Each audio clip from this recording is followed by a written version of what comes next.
Hi there, and a very warm welcome to this week's video, which is a nerdy one as we are talking about reverse perspective. This is very popular on the internet today. Now I have to warn you, as this is more like we have reverse perspective at home or reverse perspective ordered on wish.com, as this involves some OSL scripting and I'm not very knowledgeable about the camera OSL scripting that is involved. So let's have a look how I hacked together this reverse perspective thing. So let's grab your coffee and let's get going. So last week I introduced a new section into my videos which is called What's Up, in which I'm going through what I'm currently up to. This week I worked a little bit more on the images I already showed last week, including two new ones of my electronics and PCB projects. The reason behind this is I want to pretty up my office space and want to print them out and hang them on the wall behind me. By the way, I want to give them away as a large print file if you're interested on my Patreon once they're ready. Also, I asked you two questions last time, whether you want a feature video of the new alpha build of Octane in the standalone, and if you want a plasticity tutorial. In regards of the feature video, you rather want to wait until the features are actually implemented into your host application, so for example Cinema 4D or Blender. As for plasticity, I got positive feedback, so I'm happy to announce there will be a plasticity tutorial soon. Please chime in and let me know what objects you want me to model there. I think that's all for this week, so let's jump into perspective land. And welcome to Cinema 4D and Perspective Land. So this is our simple little scene that we are reversing our perspective on. So if we look through the camera, this is the perspective that you would expect from a normal camera. To show you a little bit what we are doing, I actually prepared a chart time. So welcome to chart time. It has been a while. Let's have an overview over the topic. So as you probably know, this is how a normal camera would work.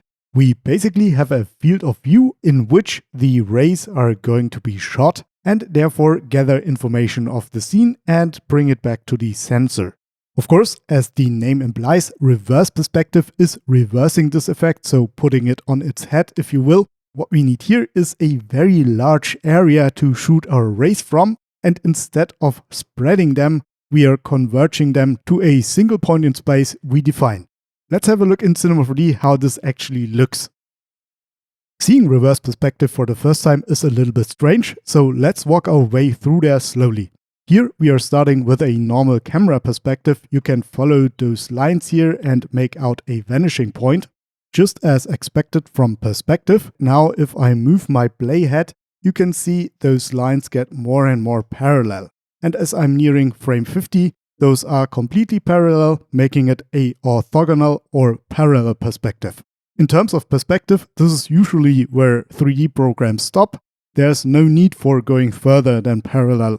But of course, if you're seeing this artistically, it's always getting interesting if you think about what if.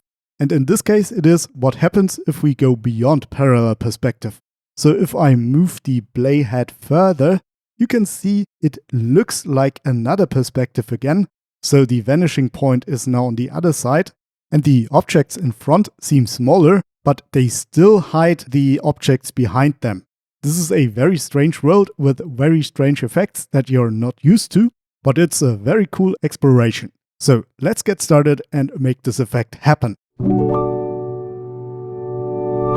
Believe it or not, but the actual tutorial came together with the help of two of my Patreons. One, Joel Mackamer, actually requested a reverse perspective tutorial, but I didn't know how to make it. Then Seagull Media came in and requested some totally different stuff. He wanted to know how to shoot rays from a mesh to use as a camera lens. As I did some research there, I actually noticed that a reverse perspective camera was actually possible with this lensing technique. So what we need is a big plane as a sensor. So we are going to just use a polygon for that. And since a polygon is not a camera, we are using the baking technique to get rays started from this same polygon. To get started, let's actually create our baking plane first by going with a normal polygonal plane here and then go outside of the camera to see better what we are doing, because we want to align our plane to the plus Z axis. As we want to inherit the old camera perspective, we want to make it a child of the camera and then reset the transform to snap it to the camera position. Last but not least, we want to make it the same aspect ratio as our rendering, which is 16:9. So I go with 1024 by 576 here. So this is our sensor plane and it's nice and big as we've seen before. Let's give it a camera to bake it. So let's go with the normal Cinema 4D camera and give it a Octane camera tag by going to Extensions, Octane, Octane camera. And in here we have to set it from thin lens to baking. Let's move the camera into the hierarchy here and also reset the transform. Actually, the position of the camera doesn't matter as we are going to cast the rays through the polygon and not the camera itself. To connect the camera and the plane, we have to give the plane a Octane object tag and there go for a baking ID 2, because if no tag is assigned, all the meshes have the ID of 1 and I can show it to you by going inside of the camera, and what we can see is now the baking of the backdrop. To get to the baking of the plane, we go to the camera tag yet again and get to the baking group 2, and now you can see the surface of the plane. And this is where we get in some problems I encountered that I don't want to hide from you. Of course, we don't want to bake the surface of the plane, but the scene. Let's have a look what's going on in another chart time. Welcome to chart time number 2. So what baking is usually used for is baking the information on polygons. May it be the texturing or the lighting or something else. To do this, what's happening in the renderer is that a slight offset along the normals is created, and then from there's a camera or sensor plane created, which the rays are shot from, again, towards the surface.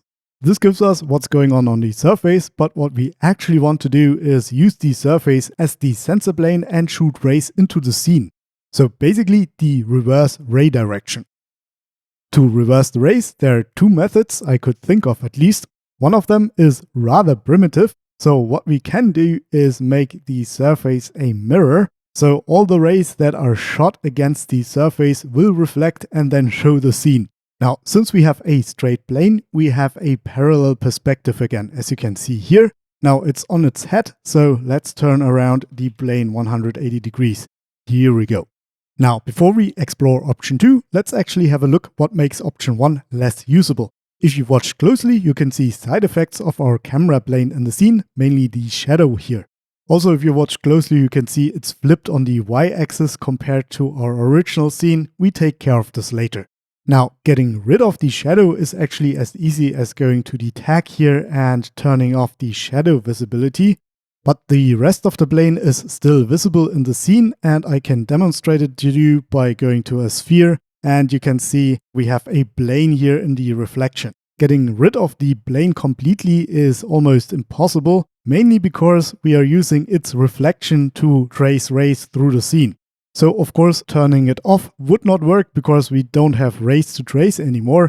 And also if we go to the visibility and turning it down, you can see it just gets darker because some of the rays are not reflected anymore. And therefore, let me introduce you to the second method in going to the camera tag yet once more and go from baking to OSL baking, because we can use a script to get the rays moving into the right direction from the start. Now, you might have seen some OSL related tutorials in the past from myself, but camera code in OSL is something that goes over my head. Turns out I didn't have to go far to get some help, just to the docs.otoy.com/OSL section. If we move down to the camera shaders link and then scroll down a bit, there's a dedicated section on the baking cameras.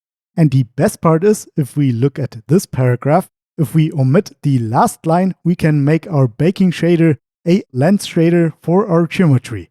Just what we want. So let's copy the code and go back to Cinema 4D. Back in Cinema 4D, let's paste the code inside of the OSL section of the camera and omit the last line as instructed, then hit compile.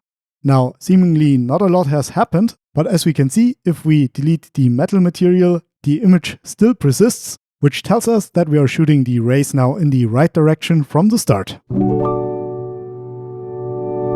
Before we take care of the perspective, let me share another trick how to make the plane completely invisible for all the rays of the scene. To do so, let's select the metal material and change its type to diffuse and also maybe call it camera so there's no confusion. Go to its nodes, and what we need to do here is in opacity select a ray switch and get all the values to 0. As this now makes it invisible for all the rays in the scene, we simply have to apply it here. And there we go. And now it's finally perspective time. For that, join me in another chart time. Welcome to Chart Time 3rd edition. What we haven't talked about is why the plane gives us a parallel camera. This is because the rays are shot along the normals, and since our plane is straight, those normals are parallel and therefore the rays too. To get from a parallel perspective to a normal perspective, we would have to bundle those rays at some point. This is where usually the camera would be, so they spread outward from there. To get to a reverse perspective, it's simply not enough to put the point to the other side, because then it would be just reversed. What we also need to do is reverse our ray directions towards the point. Now let's explore what options we have in Cinema 4D and Octane to do that. When I first tried this in Cinema 4D, my intuition was to bend the plane. So what I did is actually selected the plane, then did go to the Spherify deformer and shift-clicked to bring in the Spherify here. You can see better what's happening inside of the side view. So if I move the sphere around now, you can see this looks kind of crazy. Also, you can see the sort of low resolution of the plane. So let's fix this by going with 50 × 50. And now you can get some interstellar wormholes. While I have to admit that this is a very fun bit and actually you can get some reverse perspective out of it, it's not clean enough for me, so I searched for another way. So I was breaking my head for a couple of days thinking about how you can control normals without bending the geometry in a pure, ideally mathematical way. Of course, I could have asked ChatGPT to write me a Python script, but I ended up using another method. If you happen to have watched my Improve Surface Normals tutorial in the upper right corner if you're interested, there's actually a way to bend normals to your will with the Cinema 4D normal tag. Unfortunately, this doesn't work on primitive objects, so we have to duplicate our plane here, make it editable by using C. To not get into conflicts with the same baking tag, turn off the other layer here, and then delete out the Spherify deformer and maybe call it a little bit of a nicer name, Plane 02. Let's right click and create a normal tag by going to Modeling Tags and Normal. If we click on that, we can see there's not a lot going on, but newer versions of Cinema 4D allow us to use fields. Let's actually create a spherical field and see what's happening. You can see that already something is happening, but it's only restricted to its outer bounds. To make this more universal, we have to go to remapping and disable it. And now if we move it, you can see it's very much what we anticipated in our chart time. So if we move it behind, you get a normal perspective. And if we move it in front, you get what's behind the plane. So the normals are always pointing away from the spherical field. As we established in our chart time though, we need them to look at the spherical field instead. Fortunately, this is rather easy to do. We just need an invert. You can see this is still a normal perspective, though on its head. This is because the rays are actually converged through this field before they hit the scene. So we have to move the field behind the scene. And if we do that, we now get our reverse perspective that we longed for. As a last action, I want to fix the flipped image. So let's actually go to our plane and rotate it back to 0 degrees. Now everything is on its head again, but this doesn't matter. If we shift double click on the UVs, you can get the UV editor open, then go to UV mesh and then flip or mirror V, and this is now right up again. To verify that, let's look at the red piece and go back to our normal camera, and we can see it's actually on the same position. Very nice.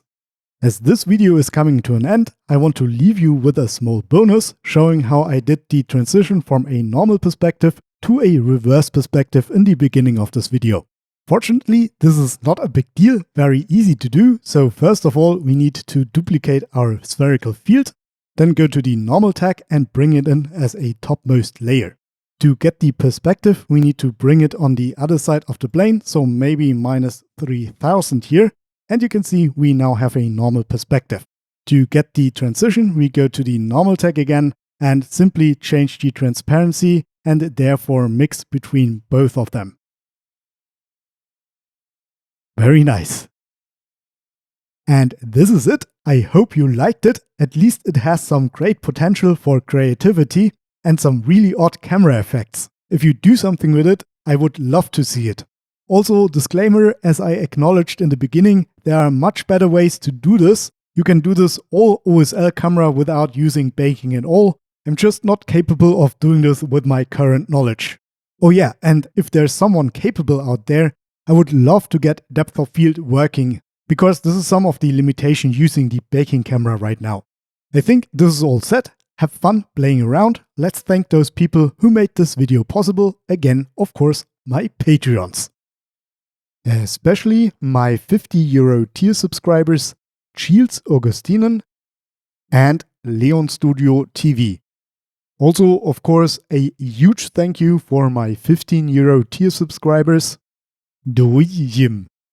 For D Thieves, Render King, Alessandro Bonchio, Alessio De Vecchi, Ami Schietried, Antonio Abibe, BVR, Christian Grajewski, Erbe Plus Akademie, Eva Nilsson Tavares, Joel Muckemer, John Edward, Chris Clemson, Ness Graphics, Nico Straub, Part 1 of 2, Ralf, Reiko, Reshock, Shamus Johnson, Shiro 2049, Terry Wayne Ranson, and Yassin Rupp.